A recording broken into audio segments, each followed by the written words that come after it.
সন্ধ্যার আজান দিলেই ঘরের মধ্যে বাতি দিতে হবে। আমাদের সমাজের মধ্যে এরকম একটা প্রচলিত ভুল চালু আছে, নিয়ম চালু আছে, প্রথা চালু আছে। আমরা অনেকে কি করি, যখন সন্ধ্যার আজান দেয় তখনই অমুককে বলি যে ঘরের বাতিটা জ্বালাইলে না, এই অমুক ঘরের বাতিটা জ্বালা। হ্যাঁ, বা মসজিদের মধ্যে এরকম অনেক মুসলিরা বলে থাকি, কিন্তু না, ইসলামের মধ্যে এরকম দৃষ্টিকোণ থেকে কোনো রকম কথা বলা হয়নি। কি বলা হয়েছে?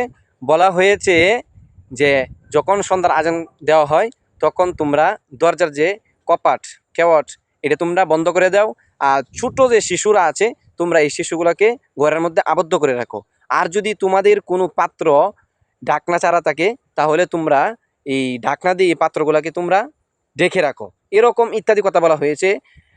কিন্তু যে সন্ধ্যার আজান পড়লেই ঘরের মধ্যে বাতি দিতে হবে, এর পরে দিলে বা এর আগে দিলেই হবে না, এরকম কোনো ইসলামের মধ্যে দৃষ্টিকোণ থেকে কোনো কথা বলা হয়নি।